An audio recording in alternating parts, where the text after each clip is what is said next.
Let's sit silently and observe silence for a little while.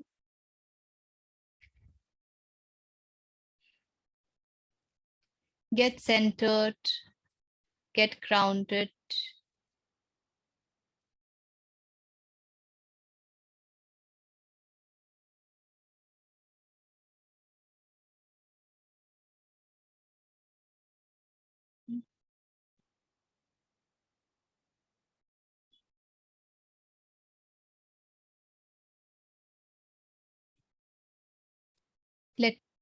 May we be blessed by divine intervention.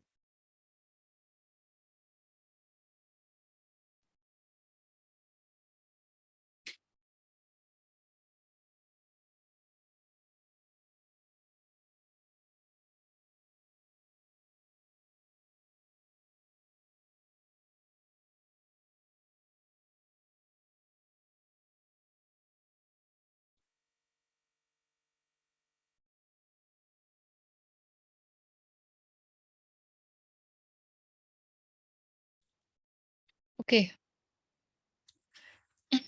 Patanjali योग सूत्र में हम लोग कैवल्यपाद पर पहुंच चुके हैं और अब कुछ खास बहुत सूत्र बचे नहीं हैं, तो कदाचित आज पूर्ण हो पाए, देखते हैं। अभी तक कुछ भी ऐसा जो किसी के मन में आ रहा हो, कोई प्रश्न या कुछ भी जो आप कहना चाहें। ऋचा जी, मैं मॉड्यूलेशन माइंड पे काम कर रहा हूँ। जो मतलब हाँ, मेरे को पता है कि ये चीजें हो रही हैं, लेकिन उसको मैं इतना इफेक्टिवली डील नहीं कर पा रहा हूँ। कुछ नेगेटिव थॉट्स जो आते हैं ना, जैसे उसमें बोला ना अभ्यास, और उसमें और आप सिर्फ मतलब ऑब्जर्वर के रोल में आपको सिर्फ देखना, उसको विटनेसिंग करने का हो, तो उसके लिए और क्या मतलब ये टाइम लेगा ऐसे ही? विटनेसिंग का मतलब क्या है कि मैं बस इफेक्टिव देख जो रहा हूँ कि नेगेटिव क्या चल थॉट्स रहा आ है। रहे हैं ना, विटनेसिंग का मतलब होता है मुझे खेल समझ आ रहा है, मेरे मन में जो वृत्तियां हैं, जो कुछ भी चल रहा है वो क्यों आ रही है और मेरा उनके साथ क्या संबंध है, और मैं उसको किस प्रकार से देखता हूँ, अहंकार उससे कैसे पोषित होता है, ये सारा खेल समझ आ रहा है। देखने का मतलब ये है उसका आगा पीछा सब समझ में आ जाए। देखने का मतलब ये थोड़ी है कि वो चल रहा और वो रुकेगा तभी जब आपको ये समझ आएगा कि उसके चलने में आपको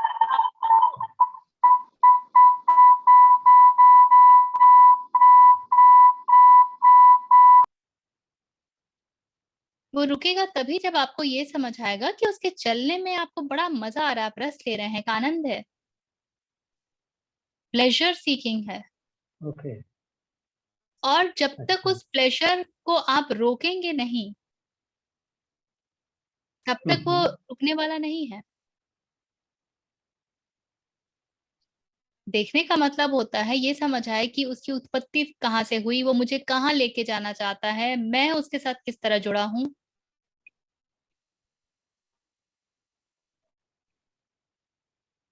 ठीक है ना? अहंकार कैसे पोषित हो रहा है, ये क्या हम्म। अभिव्यक्त कर रहा है, एक्सप्रेशन क्या कह रहा है। देखने का मतलब है इन सब बातों का जांच पड़ताल हो जाए पूरा, तब वो देखना हुआ। अन्यथा वो चलता रहेगा कहानी, जैसे कि रास्ते पे लोग चले जा रहे हैं, नौटंकी किए जा रहे हैं, मैं देख रहा हूँ, कुछ फर्क ही नहीं पड़ना है। उसका रुकना है ना, वृत्ति का निरोध होना है, मॉड्यूलेशन का डिसोल्यूशन होना है, उसको खत्म होना है, रुकना। कैसे होगा? सिर्फ देखते रहने से थोड़ी होगा। दृष्टि का मतलब होता है पूर्ण दृष्टि। दृष्टि तो एक छोटा सा शब्द हम लेते हैं, परंतु उसको आपको व्यापक रूप में समझना होगा। देखा मतलब उसको 360 डिग्रीज देख लिया, उसका आवागमन देख लिया, उसका अपने ऊपर इम्पैक्ट देख लिया, उसकी इच्छाएं देख ली और ये देख लिया कि मैं उसमें किस किस तरह रस भी लेता हूँ, और फिर ये देखा कि आगे मैं क्या करने वाला हूँ, तब वो देखना होगा। जब ये सब देख पाओगे आप, तब जाकर के अपनी वृत्तियों के प्रति कठोर होना संभव हो पाता है। इसीलिए कहते हैं अब ये लड़ाई स्वयं से ही होती है, ये लड़ाई किसी तीसरे व्यक्ति से नहीं होती है। ये लड़ाई ऐसी है जहां पर आप खुद से लड़ते हैं और आपको खुद के ऊपर ही विजय प्राप्त करना होता है। तो मन का ही एक कोना है जो बहुत शुद्ध है और वो सारे दूसरे कोनों को नेति नेति करता है। ठीक है, तो इस पे ध्यान दीजिए। और कुछ किसी के मन में?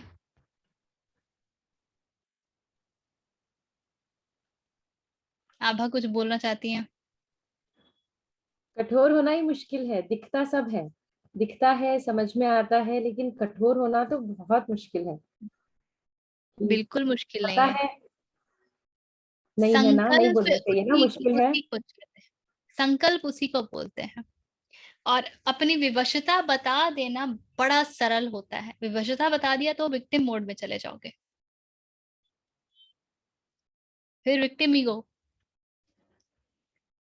ये ना सुन सुन के पढ़ पढ़ के ये तो समझ में आ गया कि ये मन ही है जो सब कर रहा है, और ये हम ही है जो जानते हैं चक्कर क्या है? 10% is real problem and 90% is made up. वो सब ज्ञान तो चक्कर बहुत पता अच्छे से क्या समझ है? में। उसका जो कॉन्सिक्वेंस होता है ना, वो हमको पसंद नहीं होता है। आप यदि अपने मन के प्रति कठोर होते हो तो आप आपके रिश्तों में आप परिवर्तन देखते हो, वो हम नहीं चाहते हैं। आप अपने बच्चों से जिस तरह कनेक्ट करते हैं आप वैसे कनेक्ट नहीं करेंगे, वो आप नहीं चाहते हैं, क्योंकि उनका आपके लिए एक इमेज है, वो पूरा टूटेगा। वो प्रश्न करेंगे, आप उनको समझा नहीं पाओगे, या आप एक्सप्लेनेशन दोगे, बाती होगी, बहस भी हो सकती है। और ये सिर्फ बच्चों के साथ नहीं होगा, पति के साथ भी होगा, माता पिता के साथ भी होगा। हर वो व्यक्ति जो आपसे जितना निकट है वो इस बात से उतना ही ज्यादा प्रभावित होगा। वो हम नहीं चाहते, हम बचना चाहते हैं। इट इज लाइक एम्बेसडर गाड़ी है, हम चाहते तो हैं कि वो मर्सिडीज के जैसे चले और मर्सिडीज का इंजन लग जाए, लेकिन हम ये नहीं चाहते हैं कि एम्बेसडर का लुक चेंज हो जाए। अरे भाई, एरोडायनामिक्स एक चीज होती है ना, एम्बेसडर मर्सिडीज के इंजन को सपोर्ट ही नहीं करेगी, क्योंकि मर्सिडीज के इंजन के लिए आपको एरोडायनामिक्स ही डिफरेंट चाहिए। तो बाहर से भी स्वरूप बदलेगा ही बदलेगा। ये असंभव मांग है कि सिर्फ एक तरफ बात बदलेगी। ये अलग बात है कि ये जो खटपट है ना, ये कुछ समय के लिए ही रहती है। असल में जो रिश्तों में मिठास आती है ना, वो इस परिवर्तन के बाद आती है। क्योंकि आप सेंटर ऑफ लव से जब ऑपरेट करना सीख लेते हैं और धीरे धीरे लोग पहचानने लगते हैं, then they start to understand. तो यही इंस्पिरेशन का भी स्कोप होता है ना, कि सामने वाला व्यक्ति भी आपको देख करके प्रभावित हो जाए, एक के साथ पूरा कुनबा पहुंच जाए, तभी होता है। लेकिन ये तो पड़ाव पार करना पड़ेगा, या ये इस लड़ाई को तो, क्योंकि हम एक ढर्रे में जीते आए हैं ना, आदत बनी हुई एक ढर्रे में रहने की, वो कौन तोड़े? एक्चुअली पता है वेयर आई स्ट्रगल, अंदर से पता है कि अभी जैसे गुस्सा कर रहे हैं हम, we have a style of operating, right, कि मुझे यहाँ पे गुस्सा दिखाना है, अ, ताकि सामने वाला सुने या माने, इसीलिए करते हैं ना हम जो भी करते हैं। और जब आपको अंदर से आवाज आती है कि नहीं चेंज करना है, सॉफ्ट होना है, लेकिन है ना एक साथ में आवाज आती है कि भले ही मैं चेंज हो जाऊं, लेकिन सामने वाला नहीं बदलने वाला, तो मुझे तो गुस्से से और कठोर होके ही काम लेना है। जजमेंट, ये यही जजमेंट। होता रहता है कि आई हैव लर्नड कि थोड़ा सा आपको ये तो काइंडनेस ये हो दिखानी है, गया। वो सब। ये देखिए, जहां आवश्यकता है स्पॉन्टेनियसली की क्रोध करना है, दिखाना है, तो वहां बिल्कुल क्रोध कीजिए। साम दाम दंड भेद सबका अपना अपना स्थान है। अब ये उम्मीद कि सामने वाले को समझ में नहीं आएगा, ये कृष्ण पे छोड़ दीजिए। आप क्यों तय कर रही हैं? आपने भी उसके के प्रति एक छवि बना रखी है और आप भी उस छवि को नहीं तोड़ने देना चाहती हैं। जब आप उस छवि को नहीं तोड़ने देना चाहते हैं तो ये वाली छवि भी नहीं टूटेगी, इधर वाली जो छवि है वो भी उतनी मजबूती से खड़ी रहेगी ना। गेम ऑफ इमेज चल रहा है। सामने वाले से मतलब सामने वाला है कौन? सामने वाला is the reflection of who you are. ये मुझे बहुत ठोक ठोक के सिखाया गया है। मैं आपको नहीं बता सकती हूँ मुझे कितनी ठोकाई पड़ी है इसके लिए। That your child is reflection of who you are, your spouse is reflection of who you are, your parents reflect who you are. So you have to move out from the judgment mode कि ये ऐसे ही हैं। आप वही सारे vibes छोड़ोगे, वो बिल्कुल आपको वैसे ही मिलेंगे फिर। You are creating that environment. Yes, Vidya.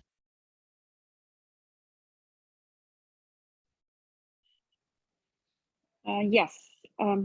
जो भी शुरू से conversation चल रहा है वो 100% I think I can see it in my life happening. जो witnessing का part हमने बात की कि it's not just looking at what you're doing, but you have to look at it, why and where it's coming from, what I need to work for. So basically all the fingers point out to me, like even when we are talking about कि अगर मैंने ऐसे किया तो लोगों पे क्या reaction पड़ेगा. It's not easy, but once you get to it, it gives you the courage to be just you. And since it's an old condition, yes, it does come back, and you do sometimes see yourself that how come I'm doing this, but मैं तो इधर थी, इधर कैसे आ गई. So it's a constant reflection on what you are doing, your actions, your conditioning. It's always a lot of awareness, like where I stand, where I'm coming from, or if I got angry, I don't beat myself up to it. I just sit down and question myself. Okay, was it necessary at this point? If it was, it's okay. And you know, I'm human. I am going to make mistakes on this path. But right now at this point, I think जहाँ पर मैं हूँ, मेरे पास मैं ये बहुत देख रही हूँ कि जो माया और ईगो का जो खेल चल रहा है ना, वो उसको कैसे विटनेस किया जाता है. It's like I can give you a example. तो उसमें मुझे बड़ी वो होती है कि काफ़ी सावधानी बरतनी पड़ती है और कुछ-कुछ चीज़ें समझ में आ रही हैं। क्योंकि जब हम मेडिटेशन की बात करते हैं और जब लोग करते हैं, कई लोग जिनको हम देख चुके हैं लाइफ में, लाइक मेरे पापा हैं या मेरे फैमिली में जो भी बड़े हैं, the reason why they don't talk about it. I always used to question that if they talked about it and they told us about it, I would have learned it earlier in my age. But now I see why you don't talk about it, because the minute you start having experiences and you are so excited to talk about it, and the minute you talk about it to someone and you observe, like, "Arey, ye kahan se aa gaya?" This is the ego mind talking, like, "Oh, I'm experiencing this, and this is such a great thing." And observing where I'm getting attached and how to disconnect myself and just be there for that experience, and not to expect the same experience from the next time or the time after, because every time it's going to be different. पर मुझे इसमें थोड़ा interesting अभी वो लग रहा है कि पहले इजी लगता था कि नहीं, ईगो है या हम माया भी है, हम देखते हैं, पर विटनेसिंग का ये रोल मैंने कभी डेप्थ में नहीं ऑब्जर्व किया था कि how everything overtakes, like how we are out there to share with someone who's meditating and we talk about it, the excitement in their voice, excitement in my voice, and you're just observing what is happening. So it's been very interesting, and I even see the shift right now, like you were saying. मैं अपना काम कर रही हूँ. Like even right now, I'm on a family trip. I'm with the entire family for the first time, I don't know how many years, but everyone knows I'm in the house, luckily not out. So I'm like, okay, I have my satsang from this time to this time, and I just stepped upstairs and I'm in my room. If it was few years back, there would be a guilt, there would be a fear, how they're going to react or what they're going to think. Right now, I'm sitting here fearlessly. I have no concern. Unko jo karna hai, wo kar rahe hain.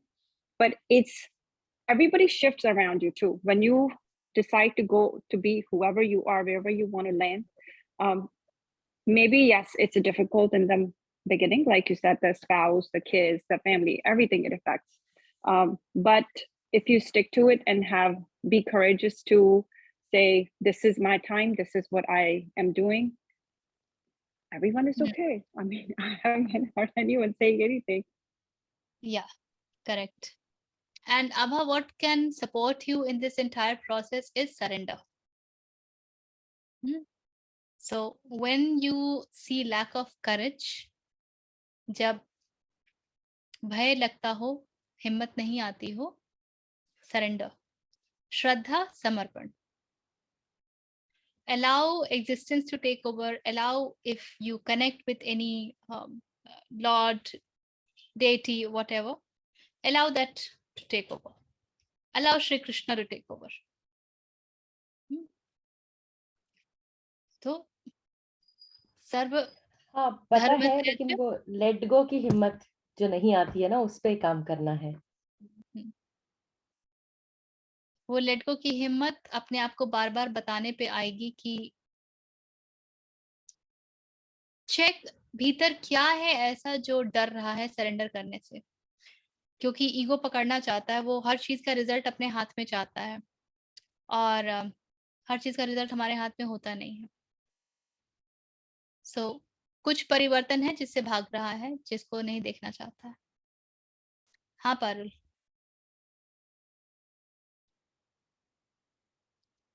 Parul आपने हाथ उठाया हुआ है।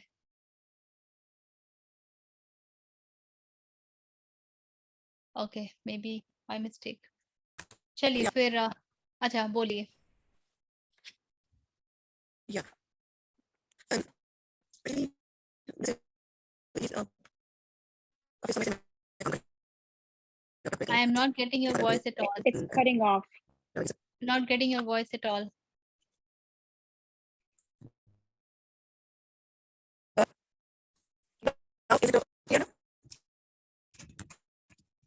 नहीं पारुल, नहीं सुनाई दे रहा। चलिए थोड़ी देर में देखते हैं, आपका कनेक्शन शायद तब तक ठीक हो जाए। तो प्रवेश करते हैं कैवल्यपाद।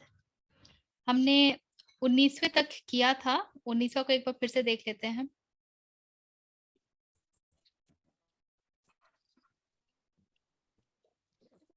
उन्नीसवें में अब मन के विषय में पतंजलि हमें बहुत कुछ बता रहे हैं और 19वें श्लोक में कहते हैं, एक ही समय में क्योंकि मन दो वस्तुओं को एक साथ नहीं समझ सकता है, और ये दो वस्तु क्या है? The subject, the one who is observing, and the object. जो सब्जेक्ट कौन है? जानने वाला, द नोअर। एन ऑब्जेक्ट क्या है? That which is being known, जिसको जाना जा रहा है। पतंजलि कहते हैं कि मन एक ही समय में इन दोनों को एक साथ नहीं समझ सकता है, और इसको आप इसके पहले वाले 18वें सूत्र से जोड़ेंगे, जिसमें उन्होंने कहा है कि मन जो है वो सेल्फ ल्यूमिनस नहीं है, सेल्फ इल्यूमिनेटेड नहीं है, ये स्वयं प्रकाशित नहीं है, बिल्कुल चंद्रमा की भांति है जिसके पास अपना प्रकाश नहीं है। हालांकि चंद्रमा के प्रकाश में बहुत कुछ दिखता है, किंतु चंद्रमा के पास उसका अपना प्रकाश नहीं है। That's a borrowed light. In exactly the same way, mind is not self-limited because it is the object of perception. मन जो है वो किसी भी चीज को जान पाने की उसका इंस्ट्रूमेंट है, और इसीलिए वो सब्जेक्ट और ऑब्जेक्ट को एक साथ नहीं जान सकता है, क्योंकि वो सिर्फ एक प्रकार से इसको समझ लीजिए कि मन एक कड़ी है आत्म और जो वस्तु है, जो विषय है, उसके बीच की, या जो संसार है। और हमने ये हर बार कहा है कि mind is like the bridge between the Atman and the Prakriti, the existence. So it is through the mind that we perceive everything. It is through the mind that we understand everything, that we get all the external knowledge. But mind itself cannot understand both the things at the same time. और इस बात को यदि खंडन किया जाए, क्योंकि यदि आप वैज्ञानिकों की बात करते हैं, आप साइकोलॉजिस्ट की बात करते हैं, जहाँ आत्मन जैसा कुछ है ही नहीं, they only talk of mind, they talk of emotions, they talk of hormones and all that, तो पतंजलि उसका भी उत्तर अभी से ही दे रहे हैं।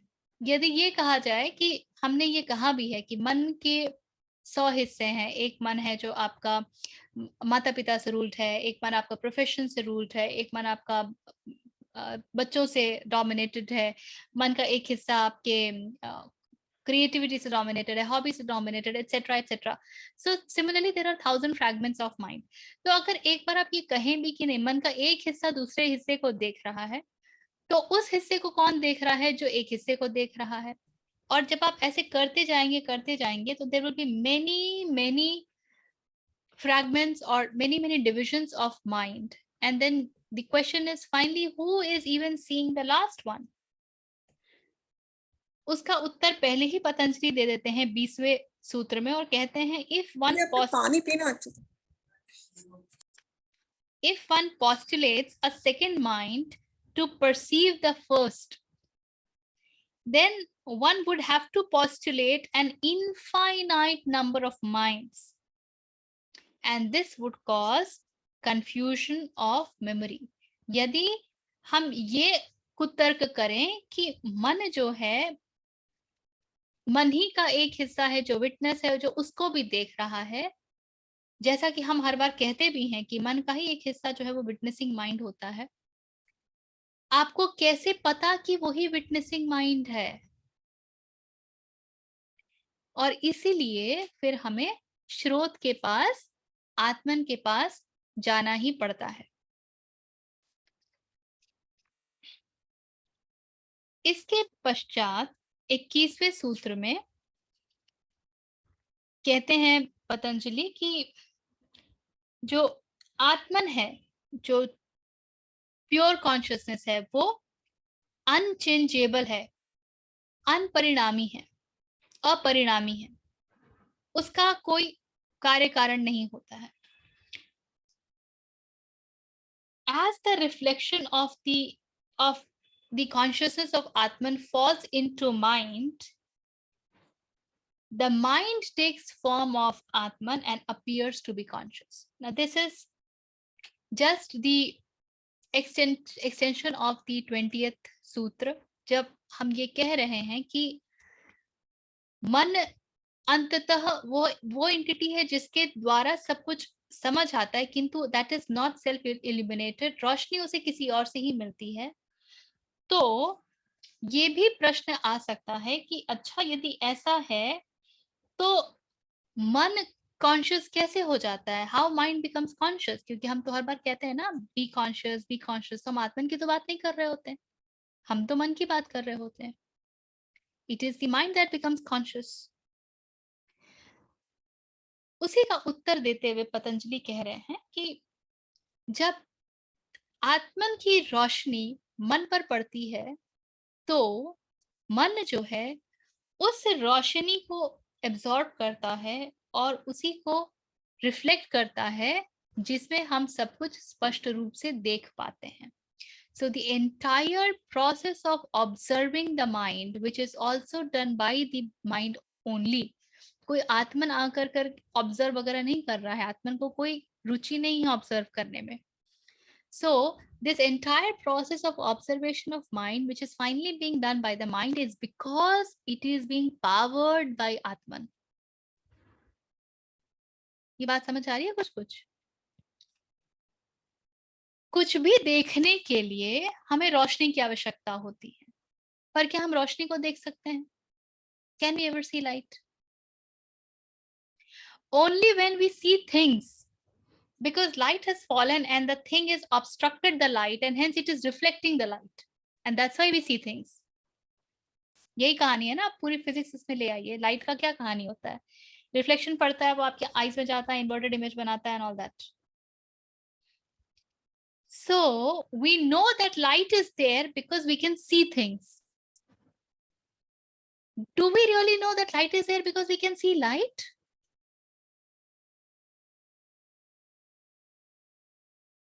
नहीं, हमें रोशनी का कुछ पता नहीं है. हमें रोशनी का पता इसलिए चलता है क्योंकि जब वो चीजों पर पड़ती है तो हमें चीजें स्पष्ट दिखाई देती हैं. बिल्कुल इसी प्रकार से आत्मन से रोशनी आ रही है, और वो रोशनी जैसे कि एक बल्ब है, उसने इलेक्ट्रिसिटी को पकड़ा है और वो लाइट को रिफ्लेक्ट कर रही है. So mind becomes that bulb through which that instrument, through which that whole understanding, clarity, whatever is gained. And so bulb appears to be lightened. Mind appears to be conscious. Not that mind is conscious. Mind appears to be conscious because it is being powered by Atman. ये बात समझ आ रही है?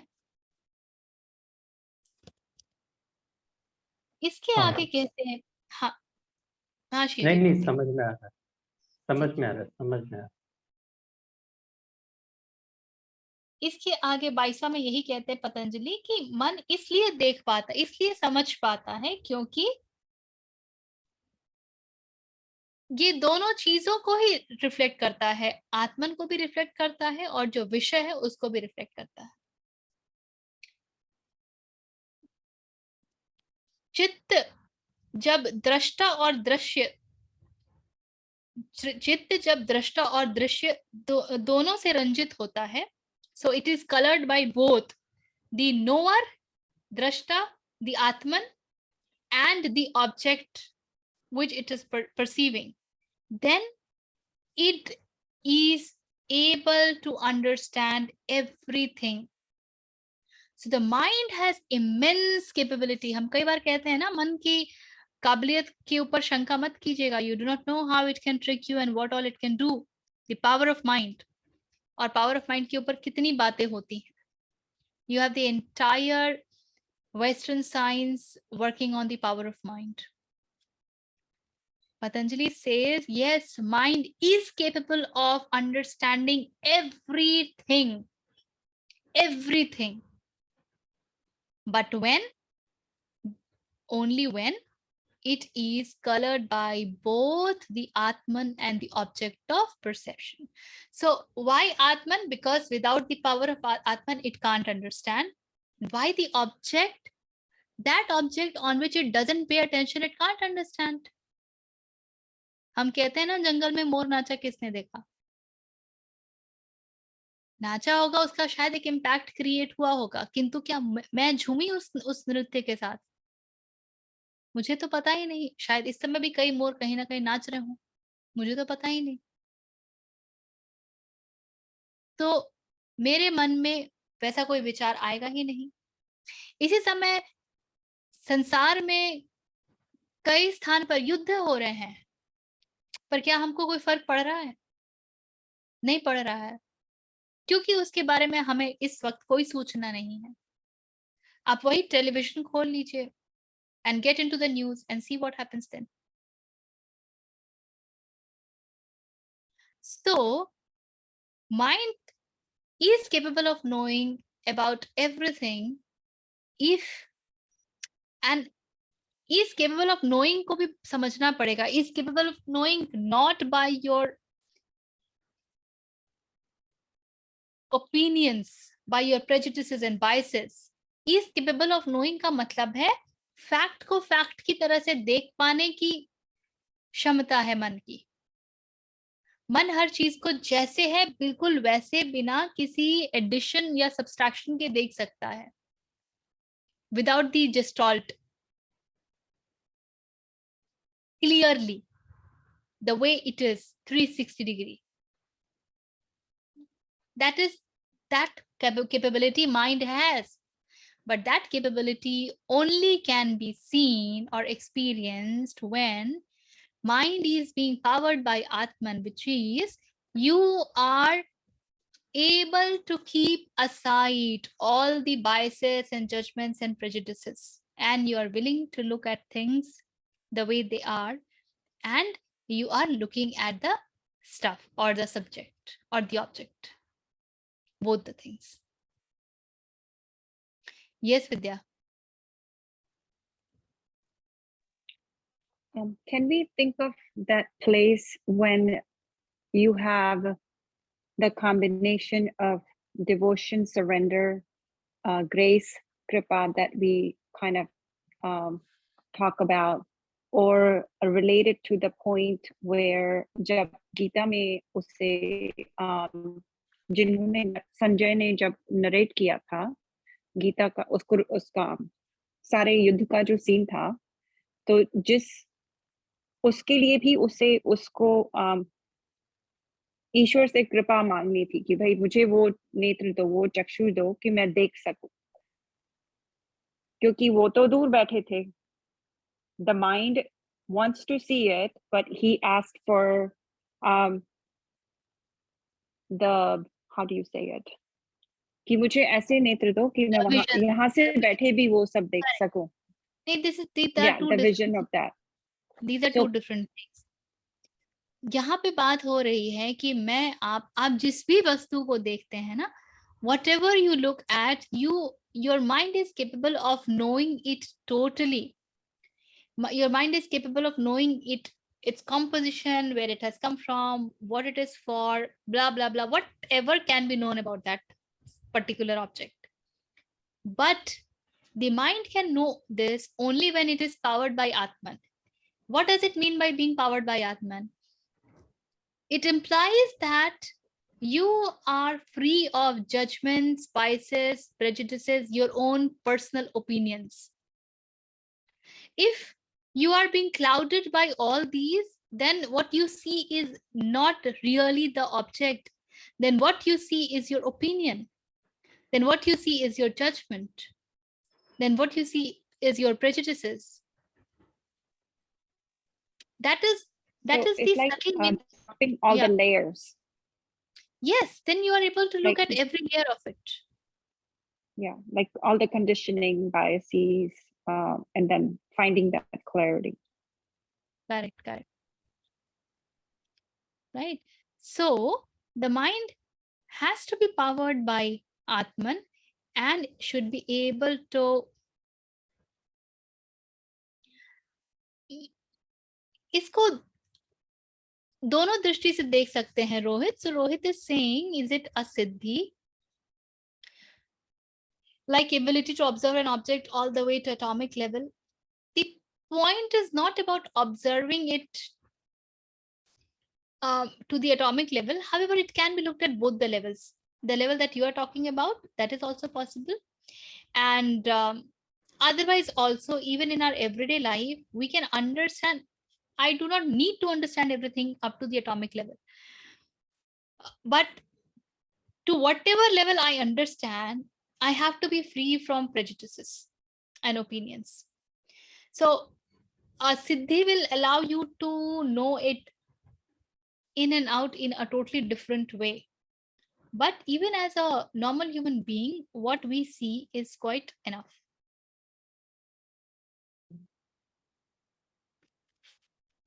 ठीक है? Yeah, Vidya. Sorry. So from this conversation, जो आप बात कर रही हैं वो actually the how to start the base work, the grounding work that's required. Siddhi is like a flash forward that you attain once you have done all this work on you, right? Pretty much. Yeah. Siddhi it's is like something... an advanced form of it. Siddhi is something that's an advanced form after you have done all this that we are talking about.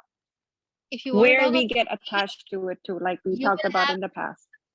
if you have to talk of Siddhi, you will have to get to the previous chapter, which was your Vibhuti path, wherein he talks of Sanyam, and he is saying किस पर संयम करने से किस चीज का पता चल जाता है, and all that.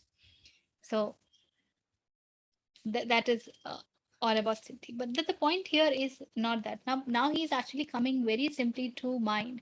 And why he is talking about mind is because he needs to establish Atman. And Patanjali has been very scientific. He goes step by step. He doesn't allow any room for us to bunch with anything. Otherwise, we are too smart and you know. So he is really going step by step, and he is actually talking about Kaivalya, the last sutra, not even in the second last. Even till then, he is only taking us on the journey. So he's telling us what mind is capable of, and what is the relation between the Atman and mind, and how you need to be careful in every moment, every step. So you will have to understand it on both the levels. On the surface, whatever he is trying to say, as the sutra is just giving us some clarity, but on the subtle level it is about becoming conscious how much of work on our mind we require. Would not come that easy. See, in the 23rd sutra he is saying, मन असंख्य वासनाओं के द्वारा रंजित होने पर भी. So asанख्य वासना are various objects, even if it is colored by so many uncountable number of objects, दूसरे रंजित होने पर भी दूसरे के लिए है, क्योंकि वो संयुक्त होकर कार्य करने वाला है.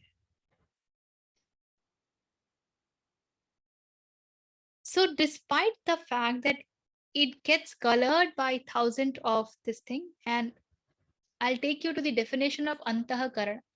अंतःकरण में हमने क्या देखा था? हमने देखा था कि विवेक बुद्धि है, हमने देखा था अहंकार है, और साइलोज ऑफ मेमोरी है जहां चित्त की हम बात कर रहे थे. उसमें क्या होता है? उसमें ये होता है कि बुद्धि का क्या कार्य है? बुद्धि का कार्य है कि वो हमें आत्मन तक लेके जाए. लेकिन क्या बुद्धि ऐसा करती है? बुद्धि ऐसा नहीं करती है, क्योंकि बुद्धि के ऊपर प्रभाव आता है अहंकार का, जो हम अंतःकरण के 4 ये हैं, मन, बुद्धि, चित्त, अहंकार. बुद्धि के ऊपर प्रभाव आता है अहंकार का, और अब वो अहंकार को बचाने में संलग्न हो जाती है. वो मेमोरी से हर वो चीज निकालती है, चित्त से हर वो चीज निकालती है जिससे वो अहंकार को बचा सके. वो जो कुछ भी देखती है, जो मन है, जो ऑब्जेक्ट ऑफ परसेप्शन है, जो सब कुछ उठा के ला रहा है, वो मन जो कुछ भी उसको इंफॉर्मेशन देता है, उसको वो किस चीज के लिए यूज करती है? अहंकार को बचाने के लिए. अब कह रहे हैं पतंजलि कि मन असंख्य वासनाओं के द्वारा रंजित होने पर भी दूसरे के लिए है, क्योंकि वो संयुक्त होकर कार्य करने वाला है. अब यहाँ पूरी तरीके से निर्भर होता है मन किसके साथ संयुक्त होकर कार्य कर रहा है. यदि बुद्धि अहंकार के साथ संयुक्त होकर के कार्य करेगी तो वो आपको माया की दिशा ले जाएगी, और यही बुद्धि यदि विवेक के साथ संलग्न होकर के कार्य करती है तो वो आपको आपके धर्मोचित रास्ते पर लेके जाती है, तब वो आपको आत्मन की तरफ लेके जाती है. तो मन जो है, this what we known as mind, और अंतःकरण टू बी प्रिसाइज हियर, वो अपना कार्य कर रही है. अनेक वासनाएं हैं, बहुत इंफॉर्मेशन है, लेकिन किसके साथ जुड़ करके कार्य कर रही है, ये फिर महत्वपूर्ण हो जाता है. और इसी के आगे बोल देते हैं पतंजलि कि विवेकी व्यक्ति मन को पुरुष से पृथक समझते हैं. जो विवेक बुद्धि का सही उपयोग कर पाता है वो मन को, अंतःकरण को आत्मन से अलग जानते हैं। वो ये जानते हैं कि ये सब जो खेल चल रहा है ये प्रकृति के अधीन है, ये गुणों के अधीन है और इनका आत्मन से कोई अर्थ नहीं है। तो मुझे कहाँ रहना है? गुणों के बीच रहना है या गुणातीत होना है? ये चुनाव हमें करना पड़ता है और ये चुनाव आप जब तक सभी प्रभावों से मुक्त नहीं होते हैं, all the influences, all the attachments, all the opinions, all the conditioning, इनसे जब तक आप मुक्त नहीं होते हैं तब तक आप इस पृथकता को समझ नहीं पाएंगे and you will not be able to take the right decision. So very clearly he says, विवेकी व्यक्ति ऐसा करता है, हर व्यक्ति नहीं करता है, वही जो विवेकी है। तो that is the prerequisite to be able to do that. That Vivek Buddhi has to function. Again taking you back to Shankaracharya, विवेकी का होने का अर्थ ही होता है to be able to discriminate between nitya and anitya, that which is eternal and that which is not eternal. The power of discernment. That is what Vivek is. So जो विवेक का प्रयोग करेगा वो मन और आत्मन को, उसकी पृथकता को देख सकेगा। वो जान सकेगा कि मन एक इंस्ट्रूमेंट है, मन का एक कार्य है और उसको पावर आत्मन से ही मिलती है। अब वो पावर को किस प्रकार से ग्रहण करता है और उसके मन की जो संरचना है, उसके अंदर उसके पास जो कुछ भी हो तो उसका वो उपयोग कैसे करता है, जो अंतःकरण का पूरा ढांचा है, तो वो किस रास्ते चलता है। और इसके आगे कहते हैं 25वें में, उस समय विवेकी व्यक्ति का मन विवेक प्रवण होकर कैवल्य के पूर्व की अवस्था को प्राप्त करता है। तो जब विवेकी व्यक्ति इस पावर ऑफ डिसर्नमेंट का उपयोग करता है और मन आत्मन को अंतःकरण से पृथक जान पाता है तो वो उस अवस्था को प्राप्त करता है जो कैवल्य के प्राप्ति से ठीक पहले की है। The state just before getting dissolved into Atman, the state just before of moksha. और अब बहुत ही सुंदर कहते हैं पतंजलि, उसके विघ्न स्वरूप बीच बीच में दूसरे विचार उदित होते हैं, बिकॉज अभी वो मोक्ष को प्राप्त नहीं है, कैवल्य को प्राप्त नहीं है, अभी भी वो एक स्टेप बिहाइंड ही है, 98, 99 पर है, 100 पर नहीं है। इसीलिए उसके भीतर अभी भी दूसरे विचारों का उदय होता है। It is not that he has totally become thoughtless or doesn't get influenced at all, is totally swasth, is totally atmastha. No, it is not that. There is still the scope of all that to arise. जो चित्त की वृत्तियां हैं वो अभी भी उभर कर आ सकती हैं। Why? क्योंकि वे सभी विचार पूर्व संस्कार से उत्पन्न होते हैं। Till the time one is not into moksha, one is not totally devoid or totally free from the past conditionings. तो अगर यहाँ पास्ट कंडीशनिंग्स हैं, अगर संस्कार हैं और उनका, और इसीलिए देखिए ना कि ये बिल्कुल दो धारी तलवार पर चलने वाली बात है। एक तरफ तो आप बड़े आनंदित होंगे क्योंकि आप बिल्कुल निर्वाण के निकट पहुंचते जा रहे। आप सोचिए कि कई दफा हम लोगों को सत्र में ही कितना आनंद आता है, तो उस अवस्था में यदि कोई पहुंच जाता है तो शायद व्यक्ति पूरे समय झूमता ही रहे। लेकिन वहां भी एक कॉशन है, पतंजलि सीधे सीधे हिसाब किताब लगा रहे हैं हमारा कि बच्चे वहां भी पहुंच जाओ ना तो ज्यादा उछल कूद मत मचाना, ये जानो कि वहां भी पूरी संभावना है कि तुम वापस गिर जाओगे, क्योंकि अभी तुम्हारे संस्कार नष्ट नहीं हुए हैं, अभी तुम निर्बीज समाधि को उपलब्ध नहीं हो, अभी भी बीज है। तो संभावना अच्छी है, बहुत अच्छी है, किंतु अभी भी पूरी तरीके से संभावना फलित नहीं है। तो ये पतंजलि हमें आगाह कर रहे हैं। लेकिन वो सिर्फ आगाह नहीं करते हैं, वो हमें समाधान भी देते हैं और कहते हैं अविद्या आदि क्लेशों हानमेषाम क्लेश वदुक्तम। तो ये जो क्लेश हैं, जो संस्कार हैं, इनको कैसे नष्ट करें? इनको बिल्कुल उसी तरीके से नष्ट करेंगे जैसे कि पहले उन्होंने हमें वो 5 क्लेश नष्ट करने के उपाय बताए थे ना साधन पाद में। बताया था उन्होंने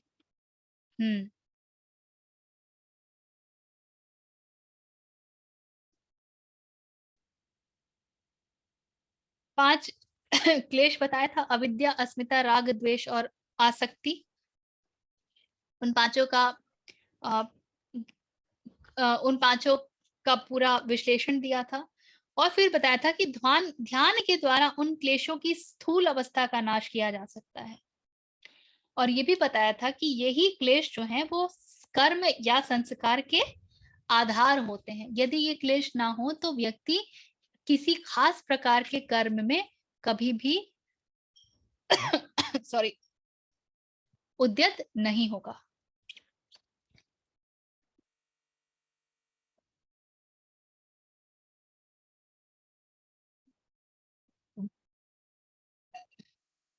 तो जिस प्रकार उन क्लेशों का नाश किया जा सकता था, उसी प्रकार इस अवस्था में भी क्लेशों का हनन नाश किया जा सकता है। तो ऐसा नहीं है कि यहां पहुंच गए तो संस्कार का नाश हम नहीं कर सकते हैं। तो हर स्थान पर संभावनाएं भी हैं और संभावनाओं से पतन की भी संभावना है। So there is a possibility and there is a possibility of falling from that possibility also. And he is telling us both, and he's also telling us how to save yourself. अब 28वें सूत्र में कहते हैं पतंजलि, तत्वों के ज्ञान के पहले, तत्व यानी क्या? तत्व यानी कैवल्य, तत्व यानी मोक्ष। तत्वों के ज्ञान के पहले जो लोग ऐश्वर्य का त्याग करते हैं, विवेक ख्यातेर धर्म मेघ। ये ऐश्वर्य क्या है? इस स्थिति में बहुत ख्याति मिलती है और ये एक बहुत बड़ा ऐश्वर्य होता है। तो जो लोग ऐश्वर्य का त्याग करते हैं, विवेक ज्ञान के प्राप्त होने पर उन्हें धर्म मेघ नामक समाधि प्राप्त होती है। धर्म मेघ समाधि, अब बड़ा मजेदार नाम है। धर्म का मेघ है किंतु है क्लाउड। जब हम क्लाउड की बात करते हैं तो हम क्या कहते हैं? Our minds are clouded by this, which means धर्म का क्लाउड है। धर्म का क्लाउड अर्थात मालूम है कि क्या होना है, क्या करना है, क्या उचित है, क्या अनुचित है। विवेक बुद्धि पूरी तरीके से कार्यरत है, धर्म का पूर्ण ज्ञान है, लेकिन फिर भी ये क्लाउड है, which means one will have to go beyond that. So धर्म मेघ समाधि है लेकिन अटक नहीं जाना यहाँ पे भी। So the 99th सीढ़ी, दिस इज लाइक सांप सीढ़ी खेलते थे ना हम लोग, तो 99 पे सांप बैठा होता था, अगर 100 नहीं पहुंचे तो फिर नीचे ही गिरोगे। बिल्कुल वही कहानी है। ये जानो कि बहुत ऊपर चले गए हो, बहुत वाहवाही मिल जाएगी, धर्म का पता होगा कैसे वहां तक पहुंचे हो, क्योंकि इतनी सरलता से वहां तक नहीं पहुंचे होगे। हर पग पर, हर स्टेप पर सांप बैठा हुआ है काटने के लिए। कहाँ पे कटोगे, कहाँ पे गिरोगे, कहाँ पे ऊपर अपने क्लेशों का नाश करके ऊपर पहुंच जाओगे।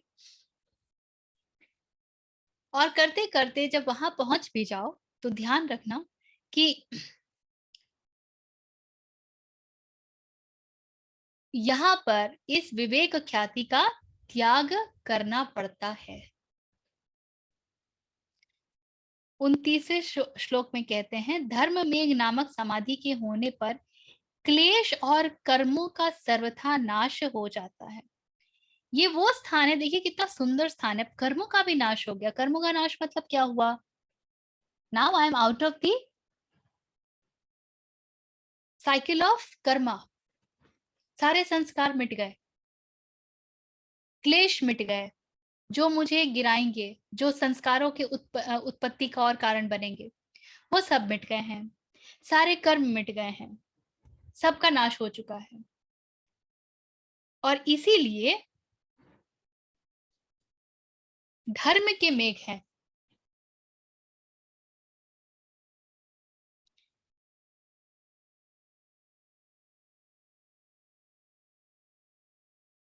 और उस स्थिति में क्या होता है? पतंजलि कहते हैं उस समय, 30वें सूत्र में, उस समय ज्ञान के सभी आवरण और अशुद्धि के नाश हो जाने से, सो ऑल दैट,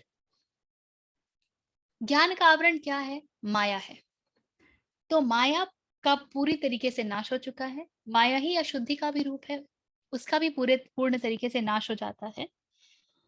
और ये कहते हैं पतंजलि, और ये अल्प हो जाता है। So all that you know, it becomes too small. इसके पहले अभी हम थोड़ी देर पहले देख रहे थे कि पतंजलि ही कह रहे थे कि जो कुछ भी संभव है चित्त सब समझने में सक्षम हो जाता है। तो लगता है कि कितना ज्ञान की संभावना है। It is like I just wish to know and I know, I wish to know and I tapped into that and I know. ऐसा लगता है उस स्थान पे। और यहाँ पे कहते हैं कि वो सब जो तुम जान पाते हो, वो सब भी बड़ा छोटा पड़ता है।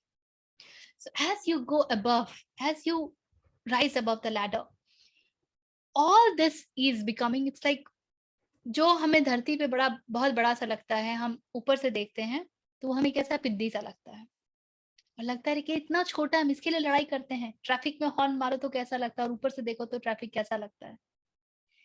तो धर्म में समाधि के होने पर ज्ञान के सभी आवरण और अशुद्धि खत्म होते हैं, उनका नाश हो जाता है। और ज्ञान इसलिए अनंतम हो जाता है, infinite, so infinite that even you tap into what probably is called as unknowable, and all that can be known, ज्ञेय, वो अल्प हो जाता है। So what is to be known is so less. हमारी जिंदगी तो ये भी जान ले, वो भी जान ले, और हमको उसमें ही हमारी फाइट्स चल रहे होते हैं कि मुझे ये भी सीखना है, मुझे वो भी सीखना है, मुझे ये भी जानना है, मुझे वो भी जानना है। और यहाँ पतंजलि कह रहे हैं वो सब बहुत छोटा सा बचता है। So what you should be aspiring for? Should you be aspiring for all this limited knowledge, or should you be looking at that? एक तरीके का मोटिवेशन पिल है, मोटिवेशन पिल दे रहे पतंजलि की। वहां पे क्या होता है कि देखो तुम अभी इन चीजों में लगे हुए हो, जिनको जानना चाहते हो, कितनी छोटी है, कितनी निरर्थक है। इससे कई कई कई कई गुना अधिक बड़ी सृष्टि है जिसको कि तुम जान पाओगे।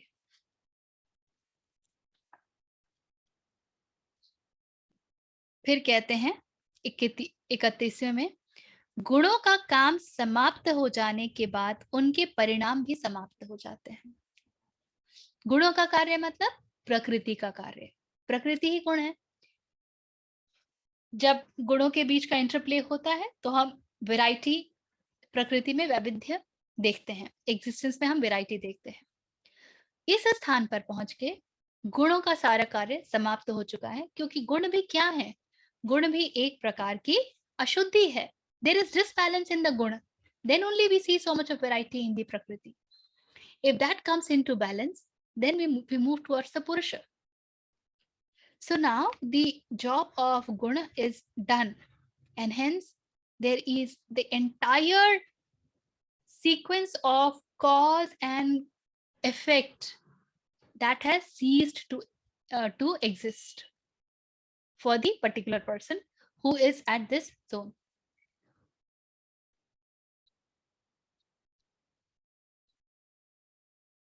और अब कहते हैं 32वें में, जो परिणाम प्रत्यक्ष क्षण से संबंधित हैं, so that effect that we see in this very moment, और जो दूसरे छोर में समझ आते हैं। सो हमारे साथ क्या होता है, एक छोर है, दूसरा छोर है, जो डुअलिटी भी है कि आप या इस पोलैरिटी पे हैं या इस पोलैरिटी पे हैं, लेकिन हम दोनों को साथ नहीं देख पाते हैं। जब सुख में है तो हमें दुख नहीं दिखता, जब दुख में है तो हमें सुख नहीं दिखता। Today only I was talking to my cousin, and she has she has one autistic child. She has twins, one of which is autistic, and it's a struggle for her. It's not easy to handle an autistic child, especially when we are not equipped with the right understanding of autism, etc. So she is finding her own way, etc., etc. So we were generally talking, and she was very upset because the kind of support that she requires, she doesn't get that. So she was little upset about it. She was generally talking, and then I only said that, look, तुम्हें ना रुक करके देखना पड़ेगा, सब कुछ यही है। अभी तुम इन चीजों से इतनी क्लाउडेड हो कि तुम कुछ और देख नहीं पा रही हो। जैसे कि मडी वाटर को आप छेड़ते रहेंगे तो आपको मड के अलावा कुछ नहीं दिखेगा, आपको उसमें क्लैरिटी की संभावना कभी दिखेगी ही नहीं। आप उसको छेड़ोगे, बोलोगे कहाँ है क्लैरिटी, देखो तो कितना गंदा पानी है। उसी मडी वाटर को थोड़ी देर छोड़ दो, शांत हो जाओ, तो साफ पानी ऊपर साफ दिखने लगता है। तो ऐसा तो नहीं है कि साफ पानी नहीं था, साफ पानी बिल्कुल वही था, पर हम देख नहीं पा रहे थे क्योंकि हमारे मन के भीतर इतनी वेव्स ऑलरेडी चल रहे हैं, इतने वेग में चल रहे हैं कि हमारा ध्यान उस तरफ जाएगा ही नहीं। And in our discussion, something occurred and I suggested to her, and she was very happy with it. She said, "हाँ, this is something that I must do. I should think about doing it." But clouded नहीं समझ आता है। तो सब कुछ इसी क्षण है, लेकिन हमें दिखता नहीं है। समय में एक अंतराल दिखता है, तो एक अब हो रहा है, एक उसका इफेक्ट, जैसे आज परीक्षा दी, 1 माह बाद उसका रिजल्ट आएगा। तो रिजल्ट जब आएगा तब मुझे उसका कष्ट या उसका सुख दोनों मिलेगा। यदि मैंने परीक्षा की तैयारी में अपने आप को जला दिया है, बड़े दुख हो गए हैं, तो उसका रिजल्ट संभवतः सुखप्रद ही आएगा। ये स्थूल तरीका है देखने का समय में, in a gap of time. The one who can see the subtle things, जिसकी दृष्टि सूक्ष्म हो गई है, वो जब अपने आप को गला रहा है, उसी समय उसको पता होता है कि उसका परीक्षा भी अच्छा जाएगा, उसका स्ट्रेस भी कम हो रहता है, और उसके भीतर एक सेटिस्फैक्शन होता है, एक कॉन्फिडेंस होता है, which is a सुख। But we look forward to the sthula sukha which comes with the result. तो पतंजलि कह रहे हैं कि जो परिणाम प्रत्येक क्षण से संबंधित है और जो दूसरे शोर में है, दूसरे शोर में हमें समझ आते हैं, is using that, we feel that it is on the other end, वे क्रम हैं। So that is, he is calling it as sequence. He is giving it the name of sequence, that it is happening in time. Sequence का मतलब ही होता है happenings in time. One thing, next thing, next thing, next thing, next thing, next thing, next thing, like that. और तब 33वें सूत्र में, जो कि योग सूत्र का आखिरी सूत्र है कैवल्यपाद का, उसमें कहते हैं पतंजलि, जब पुरुष का गुणों से कोई प्रयोजन नहीं रहता, now the पुरुष is गुणातीत, no, nothing to do with the गुण, तब प्रतिलोम क्रम से गुणों के लय को, so in every sequence the cessation of the गुण, उसे कैवल्य कहते हैं, अथवा दृष्टा का अपने स्वरूप में प्रतिष्ठित हो जाना कैवल्य है। So when there is cessation of the gunas, you realize the gunatit, and that is where you get settled, that exactly is what Patanjali calls कैवल्य. उसी को हम मोक्ष कहते हैं, उसी को हम निर्वाण कहते हैं. जो हमारे रोजमर्रा के जीवन में समाधि शब्द है, वो भी इसी को इंगित करता है. इसी को हम स्रोत में मिल जाना कहते हैं, डिसोल्यूशन कहते हैं. इसी को हम पूर्णता को प्राप्त करना भी कहते हैं, पूर्ण हो जाना भी कहते हैं.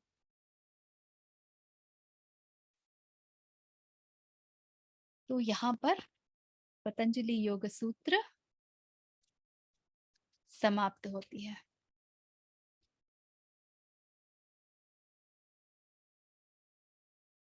तो मन की वृत्तियों से शुरू करके जो हमारी स्थिति होती है, अनेक तरीके बताए हैं पतंजलि ने हमको.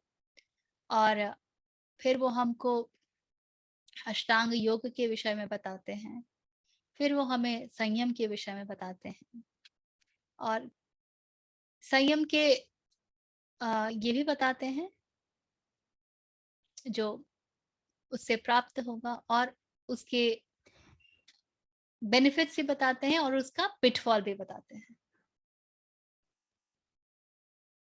और फिर कैवल्य पाद में पूर्णतया मन के ऊपर शोध है. This is totally on mind, how mind functions, what is mind all about, and what all the stuff that goes in, and how do you look at it and all that. And here finally the cessation of the guna, क्योंकि गुणों के रहने से ही चित्त में वृत्तियां आती हैं. चित्त में वृत्तियों की होने का अर्थ ही है कि गुण है, गुणों में डिसबैलेंस है. कोई या तो सतोगुण ज्यादा होगा, या तमोगुण होगा, या रजोगुण होगा, but they are not stable, they are not balanced. बताइए.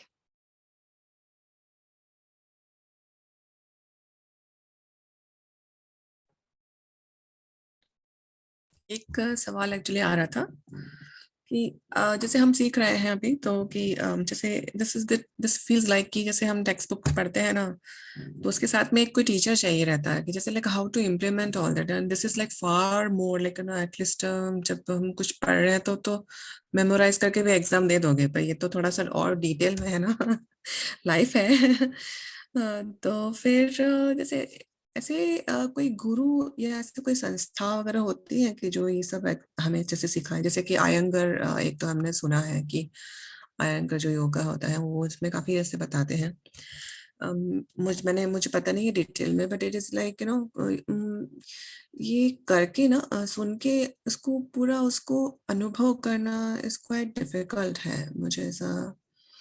तो हम वो कैसे फिर हम उसको इसको हम अपनी रियल लाइफ में इम्प्लीमेंट कैसे करें? बिकॉज मेरे जो एक्सपीरियंस सो फार ये रहा है कि like I have been working on myself for long time, like maybe around 10 years और समथिंग. तो अब जैसे ये दूसरों ने मुझे कुछ बोला और मुझे हर्ट हुआ, ये सब तो मेरा इशू ही नहीं है. Like it's I am not, it doesn't matter much, maybe I have just worked out. But जैसे जब लाइफ में कोई सीरियस प्रॉब्लम आ जाता है, तो we just feel like again we are going back to the same, like I can वो दृष्टा भाव आई हैव डेवलप्ड कि ठीक है उसको कैसे हम देखना है and all that. But that's also not enough. Like you have to go above and beyond that in order to take control of that situation while remaining stable. This is basically कि हमारा जो मेरा specially मेरा ये गोल है कि कोई भी सिचुएशन आया उसको मैं मुझे समझ में आता है कि I am going back to the old ways and of thinking and all, and मुझे पूरा समझ में आ जाता है कि अच्छा इसको ऐसा ऐसा हो रहा है. So how to reach there, कि जब कुछ असर ना हो उसके लिए क्या करें, क्योंकि ये सिर्फ हमें ज्ञान से अलोन नॉट इनफ है. ये मुझे बहुत बार मैंने किया है कि मेरा सिर्फ दिमाग, बिकॉज जस्ट माइंड गेम ना, इसके माइंड बेचारा अकेला कितना क्या कर लेगा, उसको खुद में इतना प्रॉब्लम है. ठीक है, अब माइंड को सॉल्व करना वो भी नॉट पॉसिबल. मेडिटेशन भी बहुत कर लिया एंड उससे भी. So like where to get that kind of क्या बोलते हैं गाइडेंस, जैसे कि कोई हमें ऐसे बताए कि इसको हम कैसे इम्प्लीमेंट करें लाइफ में. ये एक चीज कई बार मेरे मन में आती है. देखिए ये पारुल, मतलब मैं क्या बताऊं आपको, जैसे मेरे साथ में इम्प्लीमेंटेशन के लिए मुझे सहयोग मिला हमारे रेकी ग्रुप से. My reiki master, she created accountability partner support system. So we formed groups, and we had this job to write about almost her alternate day हमें अपना progress बताना ही होता था, that what is hurting, what is going wrong, where am I feeling better, what have I improved upon, etc. And and the supporters were supposed to ask precise questions or show ways and what is possible and what is not possible and these things. So that in my case that helped me a lot, that helped me a lot. But उसके लिए ना, जैसे if it is about my Reiki master, we all are surrendered to her, we are all dedicated to her. वो जो कहती है ना, हम उसका इधर से उधर, we never question. So you will have to then be in a system wherein you have just surrendered and you're not questioning that system.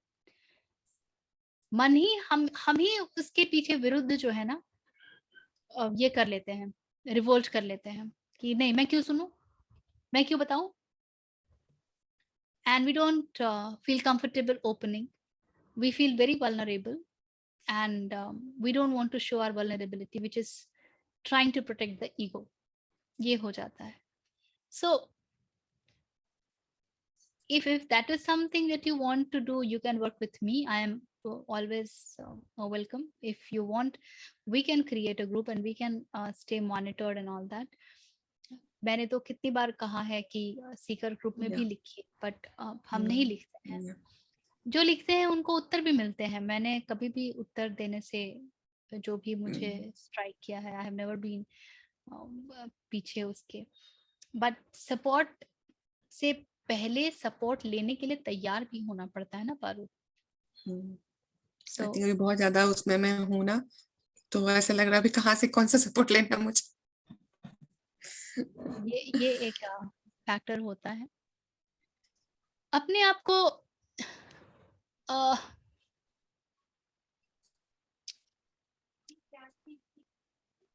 how do I put it, अपनी बदनामी के लिए यदि आप तैयार हो सकें, या अपनी खिल्ली उड़वाने के लिए यदि आप तैयार हो सकें, या अपनी बेइज्जती करवाने के लिए तैयार हो सके.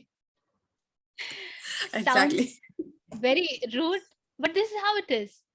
जब तक बेइज्जती लग रही है, आप याद कीजिए ना, कबीर क्या कहते हैं, निंदक नीरे राखिए. ये निंदक कौन है? आंगन कोटी छवाए. वो करता क्या है? वो दिन भर आपको बेइज्जत करता है. जब आपको बेइज्जत करता है, और जब तक आप अपने आप को बेइज्जत होते महसूस होते हैं, तब आपको पता होता है कि आपका अहंकार खड़ा है. जिस दिन उस निंदक की बातों का प्रभाव आपके ऊपर पड़ना बंद हो जाता है और आप उसकी निंदा करने के बावजूद भी मस्त मौला रह पाते हैं, आनंद में रह पाते हैं, उस बकवास को इग्नोर कर पाते हैं, और ये भी कह लेते कि हाँ ठीक है, वो जो कह रहा है वो ठीक है यार, देखते हैं इसका कैसे क्या करेंगे. तो कुछ प्रोफेशंस ऐसे रहते हैं ना जहाँ पे वो निंदक जो है ना, बहुत प्रेम भी आने लग जाता है कुछ पॉइंट के बाद. जैसे लाइक ऐसा सच में ऐसा है. So that is also not a problem. जैसे मेरे I was to do a business, तो उसमें मुझे कभी कभी बहुत खराब फीडबैक मिलते थे. तो I had a little diary जिसमें मैंने लिख रखा था, अच्छा इन्होंने ये कहा, इन्होंने ये कहा. So I used to like then later I used to thank them कि हाँ थैंक यू, आपने बताया कि क्या क्या प्रॉब्लम्स थे. And then I corrected, and correct करने के बाद the need is not about just thanking them and correcting them. The need is to step back, even to question the emotion with which you absorbed those feedbacks. Were you very easy with those feedbacks, or did those feedback arose certain emotion in you that, oh my god, मैं ऐसी हूँ क्या, some judgment, some opinion, or even कैसा feedback देते हैं ये लोग, anything. Did that arose anything of this kind? What is happening? What is happening? When there it becomes okay, you know, जैसे I'm a master trainer with one of the INGO. We just had training of trainers, and we were also grooming new possible master trainers. And when I gave feedback, the fellow was totally in the justifying mode. No, I did this because I wanted to do this. I was like, look at the amount of waves it has arose in that person. Simple feedback.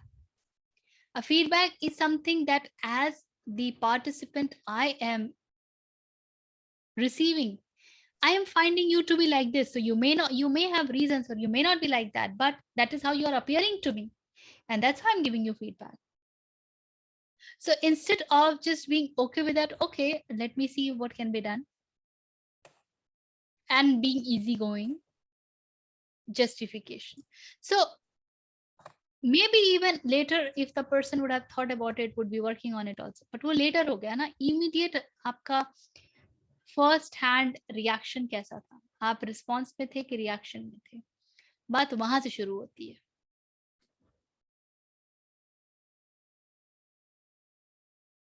ठीक है. बाद में तो जो कुछ भी होता है वो सब एनालिसिस होता है.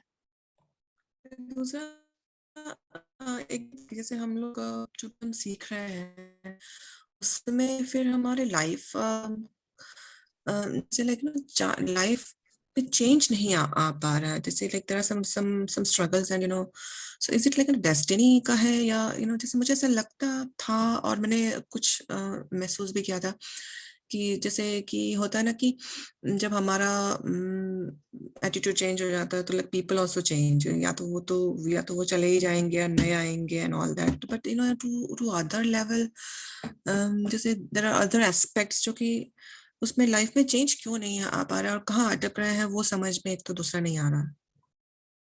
लाइफ में अगर चेंज नहीं आ रहा है तो इसका मतलब ये है कि आप में भी कोई चेंज नहीं आया है. लाइफ में चेंज का मतलब क्या है? लाइफ में चेंज का मतलब ये है कि आप हैंग अराउंड करना उन लोगों के साथ खत्म कर देते हैं, बंद कर देते हैं.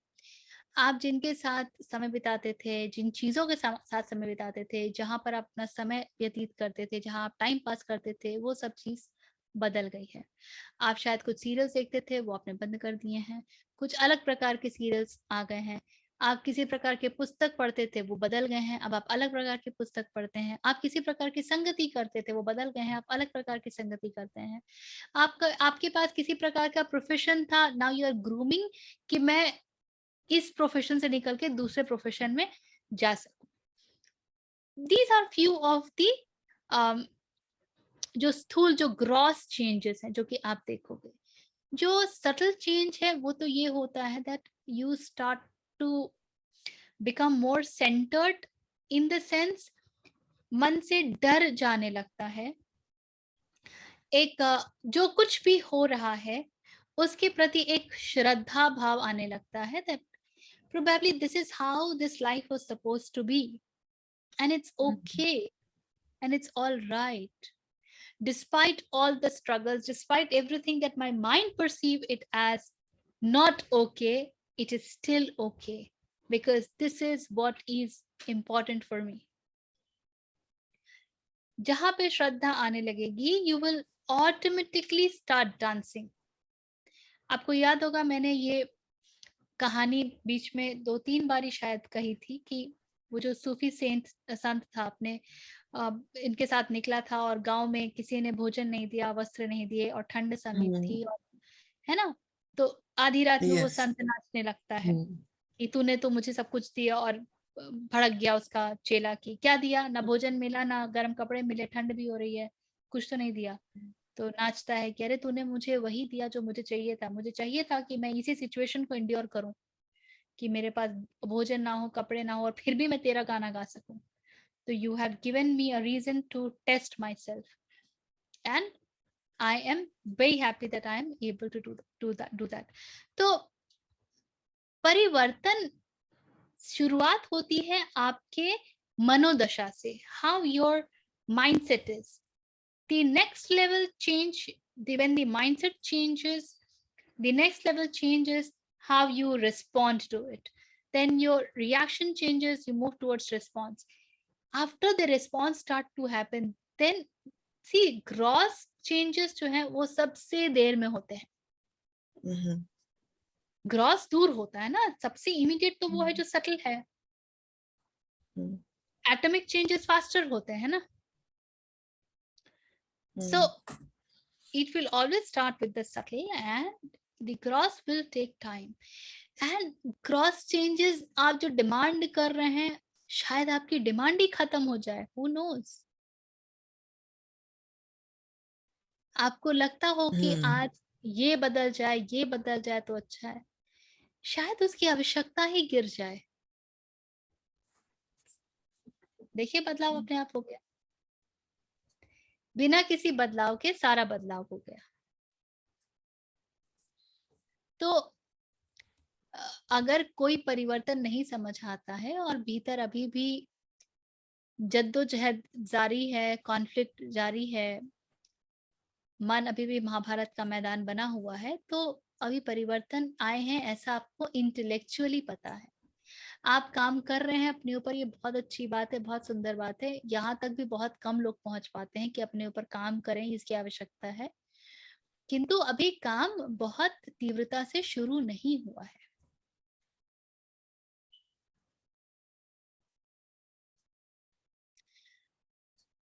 कहीं पर तो श्रद्धा की भी कमी है. And if you really want to use tools, use the moment immediately. उठने के बाद 10 मिनट का समय, वो समय होता है when your subconscious is very fluid. That is the time when your mind is not super active. Similarly, the moment of sleep, जब आप बिल्कुल ट्रांजिशन में होते हैं, निद्रा से जागृति से निद्रा में, और आपको पता होता है कि अब मुझे नींद आने वाली है, and the next moment you are asleep. वो सब क्षण बड़े महत्वपूर्ण होते हैं when if you want to utilize them practically as meditative moments. उस टाइम पे you can give suggestion to yourself and they actually manifest in some time. I think for 6 months, 8 months or an year or so, I had been, and I'm very conscious while sleeping. जब मुझे नींद आ रही होती तो मुझे वो पता होता है समय कि ये अब मैं नींद में गिरने वाली हूँ. अभी तक वो अवस्था नहीं आई है कि मुझे नींद में पता हो कि मैं सो रही हूँ, लेकिन जब नींद में गिरती हूँ वो पता रहता है. So for a very long time I had been praying and in those moments that प्रभु जो आपने समझ दी है, may that become, may spirituality become, I wish that spirituality only should become my way of livelihood, my method of livelihood. I never put a finger कि मुझे उससे इतना मिलना चाहिए हो या उतना मिलना चाहिए. जीवन जितने में यापन हो ताकि मैं इसी में 24 घंटे रह सकूं. That is what I want. And things just took turn. A lot of things are happening around that. तो it is about आप हर क्षण अपने मन को क्या बता रहे हैं. अगर उस समय पे कॉन्शियस रहना मुश्किल है, आप हर समय अपने मन को जो फीड कर रहे हैं उस निद्रा की अवस्था में वही अपने आप आपके मन में जाएगा. आप ये समझ लीजिए कि निद्रा की स्थिति मृत्यु की अवस्था है. जैसे मृत्यु की अवस्था में जो आपके विचार होते हैं, जो आपका थॉट होता है, वो बहुत तरीके से डिटरमाइन करता है that how you are going to make your journey onwards. But what kind of thought you will have is determined greatly by the kind of life that you live. यदि गांधी जी मरते वक्त हे राम बोल पाए तो इसका मतलब ये है कि पूरे जीवन उन्होंने हे राम कहा है. अचानक से मृत्यु के समय हे राम नहीं निकलता है. तो आपने जैसा जीवन जिया है बिल्कुल मृत्यु वैसी ही होगी. जब शरीर छोड़ोगे, वो इस मृत्यु की बात कर रही हूँ, तो आप पूरा दिन जैसे जीते हो आपकी निद्रा भी वैसी ही होगी. तो पूरा दिन कैसे जीते हो उस पर ध्यान देने की फिर आवश्यकता है.